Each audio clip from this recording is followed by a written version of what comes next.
I don't have any really clever opening lines. You know, fast things about what I did coming over from the motel. I could lie to you, you know, and say I'm at the Beverly Hills or something and get cute, and I'm not. I'd rather not mention where I am.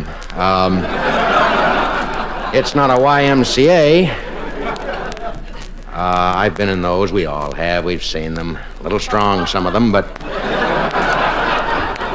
I am still a rebel with a cause, but I've cooled it. I don't get into the flying saucer anymore. I still believe in Billy Mitchell. But we Venusians, you know, and Martians and Mooncats have had to just sort of, you know, drop over Los Alamos and not come in too close and scare some guy. What's that, Gene? What's that? You know. We can't take the chance anymore. Start into this first thing I always check into my book. It's a wild picture. And I have to get my kicks, friends, you know. We know that the Westerns are controlling our sets, and that's all right. It's strange, though, you know, to think that, some 15 or 20 shows are Westerns and they only have one space show. And, you know, here are thousands going for the rockets and everybody, come on, boy, there he is. Killed him. Stay out of our town.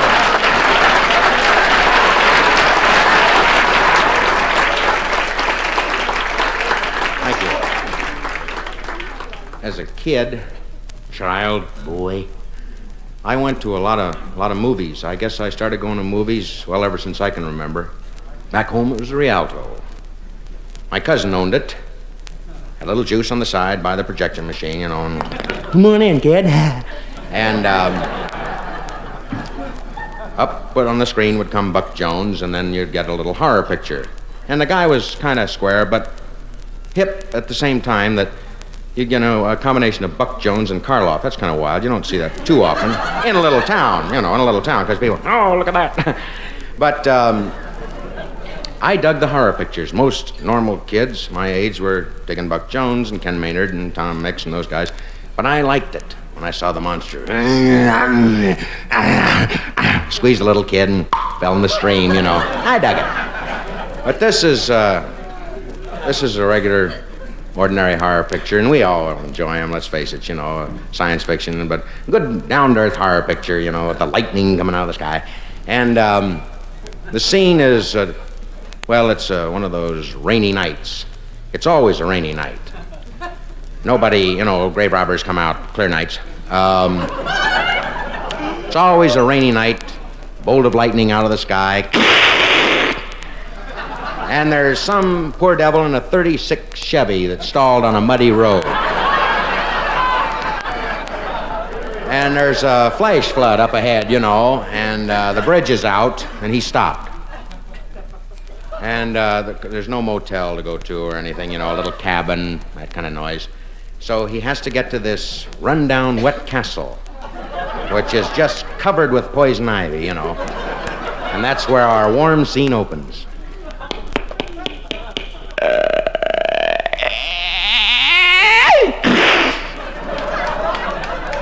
Pardon me, I'm Dr. Jameson. Is this Dr. Freilich's residence?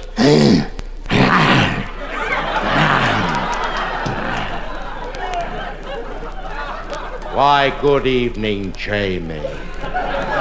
Tell me, what brings you here to Ivy Castle on a night like this?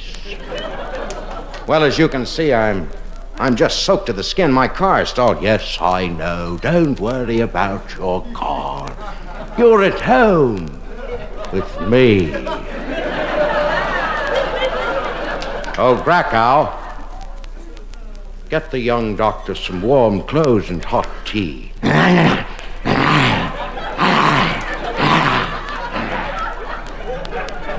I meant to ask you about that poor devil. Don't say that. He doesn't like you either. You remember those days, Jamie, when we studied at the University of Munich and the students called me crazy because of my fantastic experiments? You don't think I'm crazy, do you, Jamie? No, certainly not. Always thought you were a little unusual.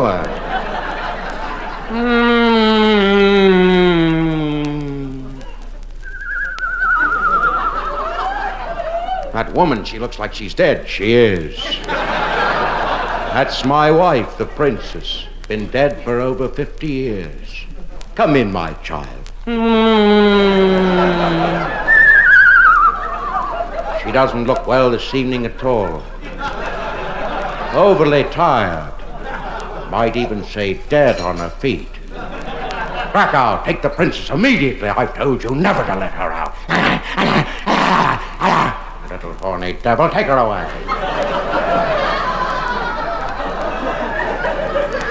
I want you to see my new laboratory. What I've been working on, Jamie.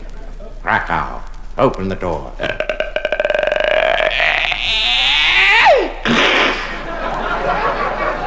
Observe the laboratory.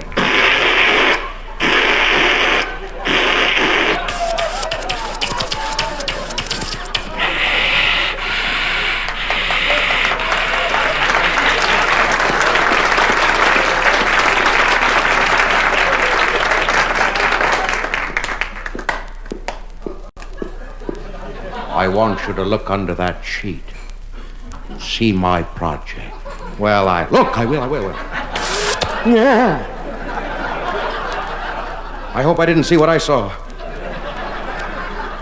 A little man, 6 inches long. Face, hair, hands, eyes, those tiny... He speaks.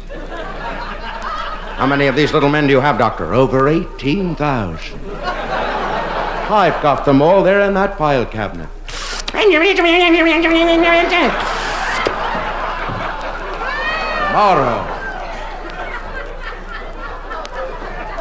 Tomorrow I'm going to release them to the world. I've changed my mind. I'm going to release them tonight. Those little men, where are they going? What are they looking for? They're looking for little women, you see.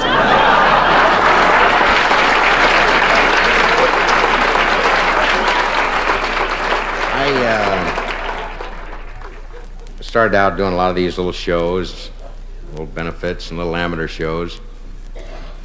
And they're going on all the time, all throughout the country. Some little group, little organization gets together. Guys come out, girls, put on rouge and everything, dress up and do little silly things. Each guy has his little act. And this is sort of a takeoff on all amateur shows, summed up into one. It's always that one guy that's been heading them up for about 15 years. And he comes out and says something like this. Hello there. I think most of you know me by now, Oscar Devling. I've been heading up these little shows for about 17 years, to be exact, and having a wonderful time putting them together. You boys and girls this year, and thanks to Mrs. Arthur, made the costumes. Thank you, Mrs. Arthur. Wonderful. Let's have it for Mrs. Chester Arthur. Wonderful. Thank you. No relation to the former president. No. She gets kidded about, don't you, dear? While we're finishing up our sherbet, whatever dessert they gave, I did want to make just a couple of announcements. I wanted to thank Paul Cratchlow, past commander. Imagine I haven't even opened the book here. Past commander of the post, for giving us the post, the hall tonight. Thanks so much, Paul. Please don't come up. You're a little gassed. Don't come up, Paul. Don't do it. Then I wanted to thank Mrs. Sykes, Margaret Ann Sykes, for this wonderful dinner tonight. Got all them hot, sweaty women out there in the kitchen. Burnt the hell out of it, honey. I was kidding. And now we'll get underway with our show. As you know, we have 3 boys, and God bless them, one of them will have to win. We can't send all 3. We don't know where we're going to send them, as a matter of fact. It'll be some network television show. We're working out some things for them to do or go to. But please hold your applause until the last performer. Not as long as you did last year, because some of the boys were a little PO'd. It's a service expression. I don't think we have to telegraph it. Here's our first singer, Melvin Gohard, who works down at Langley's Hardware. Come on out, Melvin, put it down. Come on. Well, it's one of those days I feel so fine. I feel so fine with my bottle of wine. Occasionally I look up in a tree. What do I see? I see a picture of my sister and me. There's my brother Bill sitting on a windowsill. There's my brother sitting in a chair. There's my mom over there. And I have my teddy bear.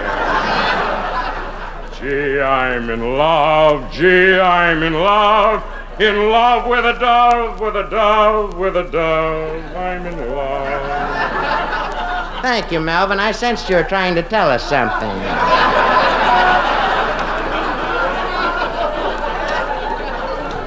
Here's our...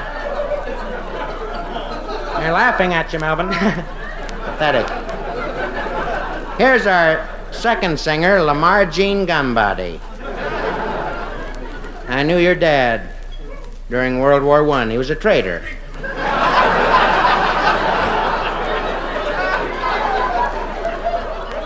I rode my Harley, I rode my Harley, I rode my Indian too. Sometimes I'm sad, sometimes I'm blue. My face broke out the other night, but I'm in love. I'm in love, oh my God, I'm in love. I wanna ride down that highway of time. Come in, Roy and the Steelers. I wanna come down that highway of time. Oh, God. Thank you, Lamar, thank you.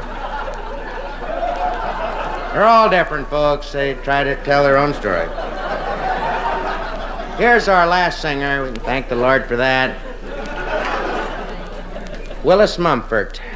His dad, you know, Mr. Mumford has the taxidermist shop down there in the village. Did a nice job on your brother.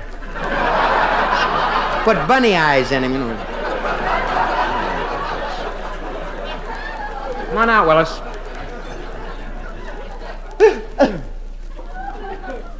Moonlight becomes you.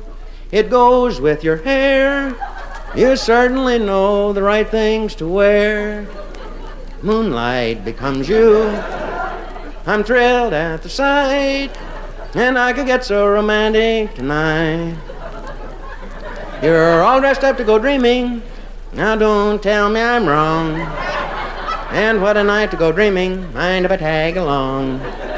If I say I love you, I want you to know it's not just because there's moonlight, although moonlight becomes you so. Thank you.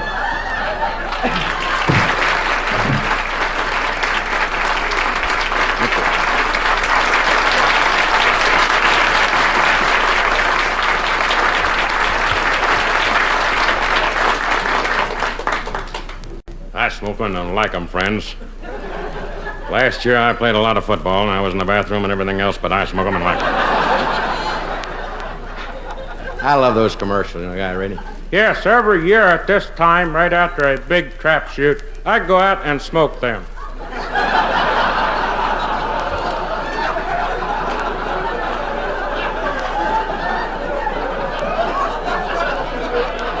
Those things in the shower are great. Hi there. I shave and they're wonderful. Oh, Paul.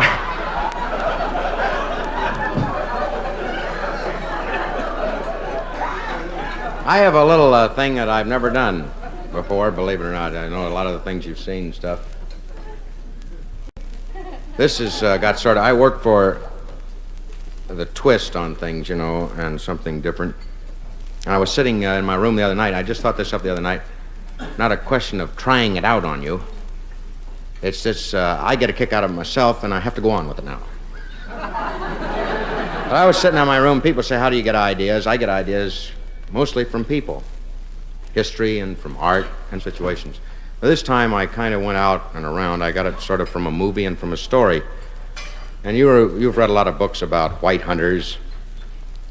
This is sort of what we just call, so we don't offend anybody, the Great White Hunter. And, well, it's no worse than cowboy. You know, they came out with a picture like that, and then the next thing, Indian. So this is the Great White Hunter. Pathetic title, but good folks in it. And the scene is naturally in the jungle, and you hear the natives, you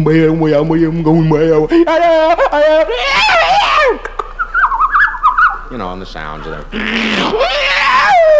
You know, and Zambezi loaded to the crocodile. So, there are a couple of little canvas chairs there, and they're cooking somebody's skull, you know, or something. And the scene is an American, a Texan, and a Britisher.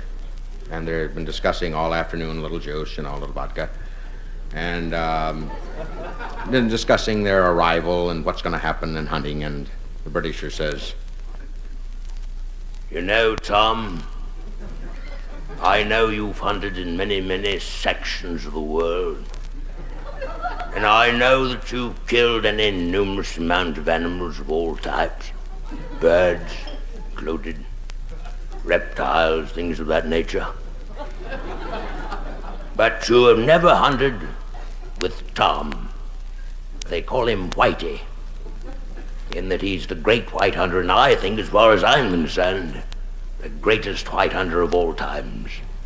Yeah, I'm looking forward to meeting him.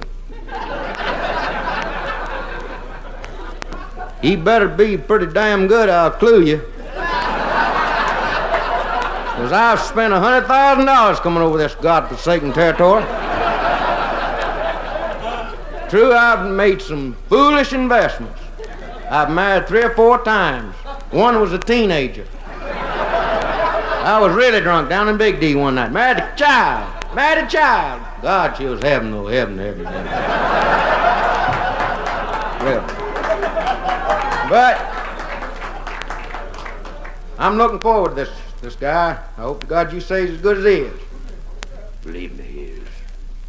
In fact, he's coming up right now. Striking blue eyes and carrying a .22 short rifle. What the hell does he expect to kill with that? I've only known him to be always a crack shot. Strange, I must say, going out after elephant today. He'll have to be good, all right, won't he? Yeah. Come on over here, Whitey. We're just having cocktails right out here in this sun, jungle, listening to a little hi-fi, pictures of home, waiting for you. This is my friend and colleague, another great hunter, the Texan, Mr. Tom R. Dawson. Howdy there. My God, you're about as big as a mountain. You look like you might have played some football. God almighty. Going to kill some elephant today, are we? Why, heavens, no. I was told we were just going after flamingos. Are you insane?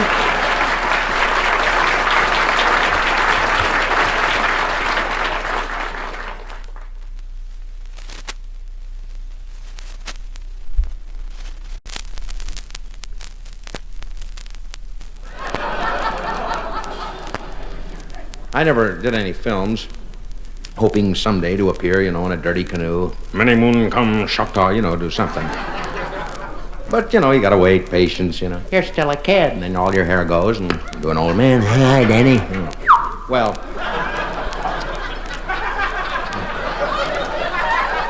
this is a little western scene. It centers around a character called Scratchy.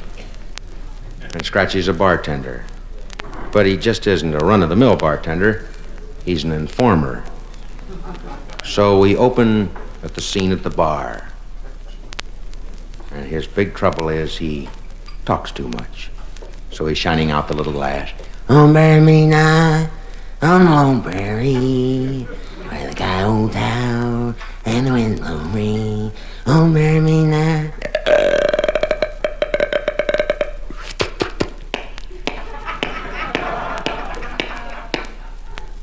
Howdy there. My name's Waukesha. I'm looking for a fella by the name of Red Dawson. Do you know him? No. I can't say they do. Now, understand, I see a heap lot of folks. We have maybe 2-3 stagecoaches come through every day. This guy had run about 6 feet 2. Got a bad scar there on his left side of his face. Understand now, I'm not out to kill him. I'm no gunslinger. I just want to talk with him. Oh, yeah. Yeah, there's always been a lot of folks wanting to talk with him. Yeah. Say, how about little Red Eye? Just got in a little bit here. Just keep right on pouring. Yeah. Boy, you drink like it's going out of style. No offense. Oh, boy. Good shot, too. Like I say, here's a $20 gold piece. Maybe that'll kind of open your eyes up a little. What's your name? Scratchy? That's what they call me, Scratchy. Always a bunch of bugs crawling up and down my union suit. Oh, yeah, you know, when you sleep out there in the bag. I'd like to find out where this character is. Like I say, I just want to talk with him. Yeah, sure.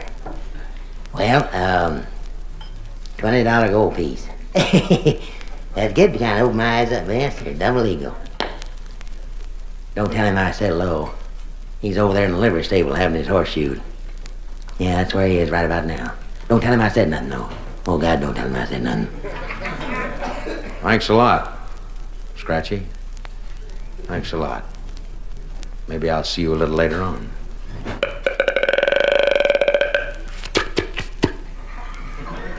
Oh, marry me not on no prairie, where the guy old town.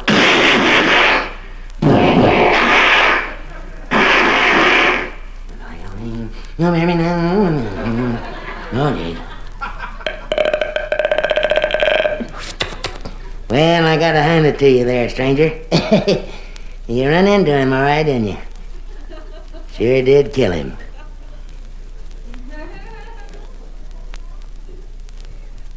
I thought you was a stranger. You know something, Scratchy? You got a problem. You talk too much.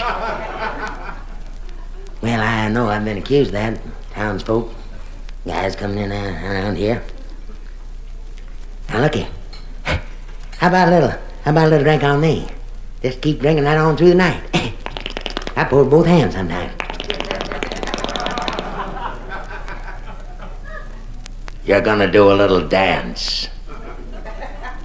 A little Choctaw. Oh, yeah. Yeah, I love dance.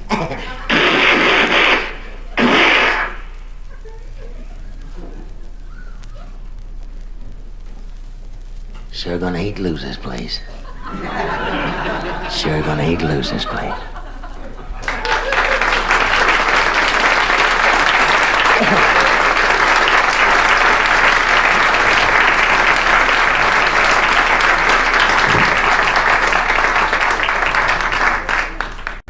I've never done a musical. I suppose the big reason I've been in one Broadway show, did 2 weeks and it closed.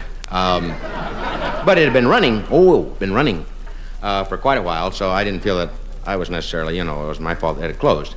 Otherwise, it would come as a complete shock to me. But this is my idea of sort of a miniature musical. So the curtain comes up and you see the pretty young girls and the pretty young boys. And quite often it's hard to tell them apart. And they come out and, hello, hello, hello. Gee, we're working on a farm. True, we ain't doing anybody any harm. We're skipping and we're dancing and we're singing, flying and we're winging. So they get over with that and then, escape into the wings. And then he comes out. He is about good 6'2" and sort of the Ray Middleton, Gordy McRae type, wrapped in elephant skin, and has consequently about a 12 waist. and shoulders come clear out to here, wearing a rug, but nobody knows it. Except, members of the orchestra. And, but the girls are, Isn't he wonderful? Oh, my God, look at him, Paul. and Paul. Oh, jeez. Wait till the Bob girls come out, so. He has, there are about 10 good tunes in the show, and he's got 8 of them. I built myself a wagon. This guy can't walk. But he'd be great for television because he'll stay right on his marks, Yes, I built a mighty wagon, and I painted it a bright, bright red. Gee, I like to paint my wagon. I paint that wagon all day long. All day long. And that's why I sing this happy, happy song. As I paint that wagon all day long. Then the boys and girls come out. We paint the wagon all day long. We pick an apple from a tree. We dig and throw some straw. Saying hello to Mom and Pa. Ha, ha, ha, ha, And they do. Then she comes out. She's the ingenue. Oh, maybe about that high. Little cat. Too much, though. Great big blue eyes. Not too much upstairs, but from here on down, gangbusters. Her voice carries just past the second row. Consequently, a lot of people. How did she get in? Good question. Producers in the wings, an old horny devil. You sing it, honey. I love you. A little later on, up the road, Daddy. So, and she comes out and she sings. I know that lonely when I hear every time I wonder around you. Every time I wonder, I sing my song. Do I love you? Of course, nobody can understand it. But he does. Sing it, honey. Sing it, God love you. I got you in New Haven and Boston. You're gonna stand it.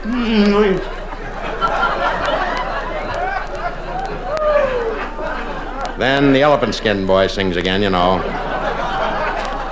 His real name in the show is just plain Roy. You know, Lily, I'm gonna leave the farm. I'm tired of working here. I get no wages.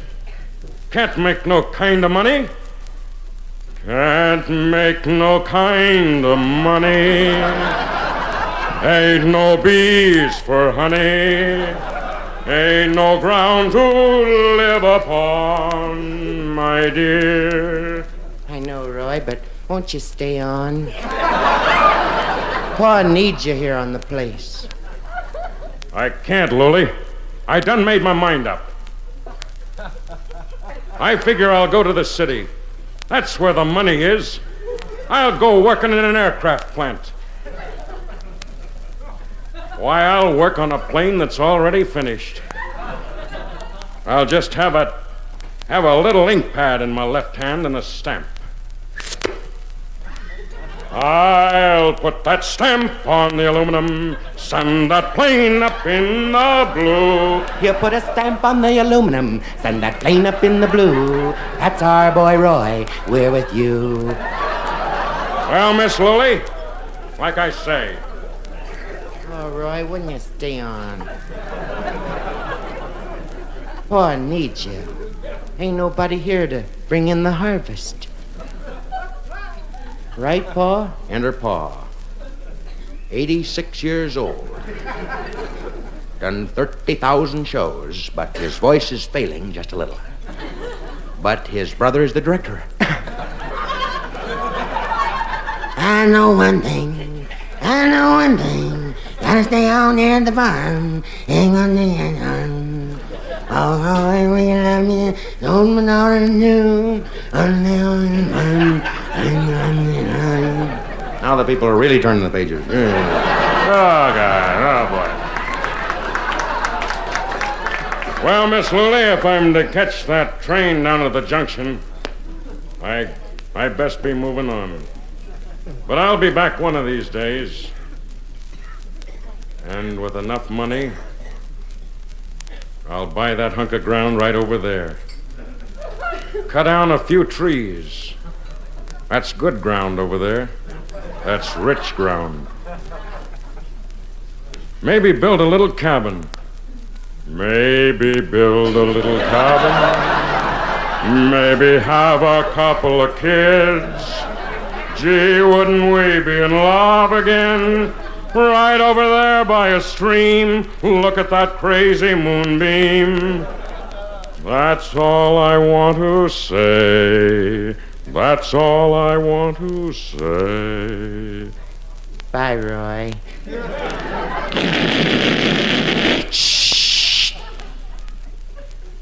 Bye, Lily. Bye, Pa. Bye. See you, Ron. I'd say goodbye to the hired hands, but there ain't none. And the curtain comes down. Orange? Anybody for orange? 5 cents, 20 cents. Orange? Anybody for orange?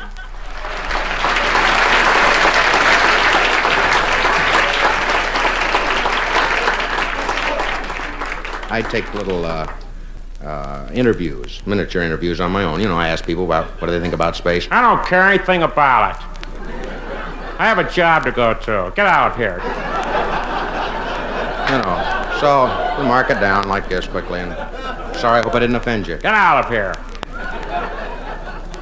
And I asked a guy the other day. I was sitting beside this character, and he said, Aren't you Jonathan Waters? Seen you on television. I said, yes. So he asked me to tell some jokes or something. I said, I don't know many jokes. I said, can't we just sit and talk, you know? Let's just sort of leaf through U.S. News and World Report, you know, and see what's going on. So we got on a number of subjects, and finally I said, don't you think most men are little boys? And he said, I'm no little boy. I make $75,000 a year. And I said, well, the way I look at it, you just have bigger toys.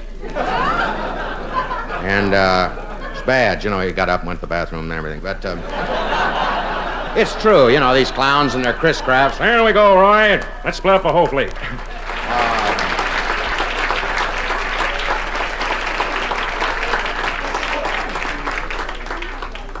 I think we all, eventually, we get tired of the box and the silver screen, the tube, and we go back to seeing movies.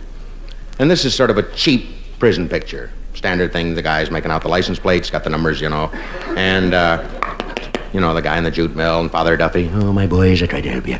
And the warden, you know, sort of a dumpy guy. The belt drops down below the navel. I'm trying to help you. And they're playing softball, going along by the walls, you know. Help me, trying to get out. So the opening scene is in the warden's office.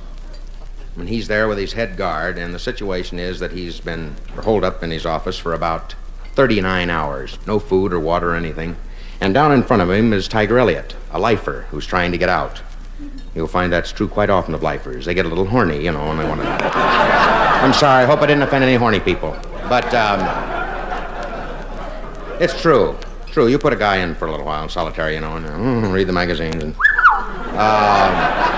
I've seen guys in rooms do that, you know. You can read the Get In Bible just so long, and then you got to go downstairs. But he's sort of, you know, sucking on a tangerine, and he talks to his guard and says something like this. I can't understand this, Ted. This thing that this boy is doing is criminal. Just criminal.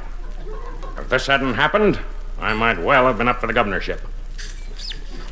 The thing that I don't understand, Ted, is how the devil do you get 3 Sherman tanks in here? Don't tell me he snuck those in a loaf of bread. No. How about it, Ted? I don't know. Warden, it's one of those things that just got out of hand and... No. Don't be a brownie. Come on, cut it out with it. You've goofed, it's apparent. This is the warden, Tiger. I know you're down there. Now give this thing up. Crime does not pay. Trite as that may sound, Galen Drake, whatever you want to say, it doesn't. We'll get you sooner or later. Now, why cause a scene? I don't want to call in the state police and the National Guard and have this thing on television. Come on, boy, give it up.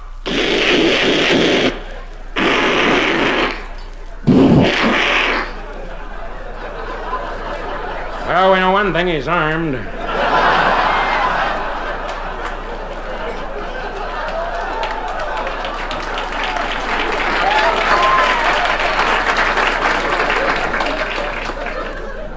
Yes, come on in, Father Duffy, come on in. I'm sorry you're in here at this time to see this. These are my children. Tiger's not a bad boy. He isn't. Well, for your information, Father, he's just killed 12 of my best men. I'd call that ornery, wouldn't you? Now, if you don't shape up, you're going back to Boys Town. Let me go down and talk to Tiger. Let me go down and talk to him. All right, Father, stand back. Get away from there. Get away from the window. It's the warden again, Tiger. Now get this and get it straight. Father Duffy's coming down. Any funny business, and I don't know what we'll do, throw inkwells or tangerines. We'll do something. Do you hear that, Tiger? Go ahead, Father.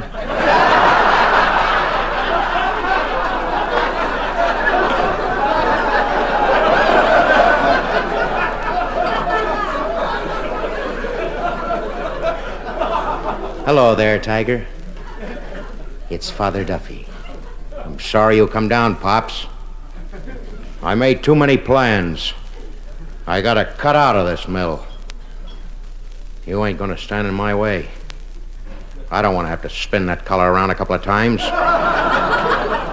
Now you get out of my way, Father. Come on, boy, it's Father Duffy. Look at it this way. Who took you out of the library and put you in the jute mill so you'd learn a trade?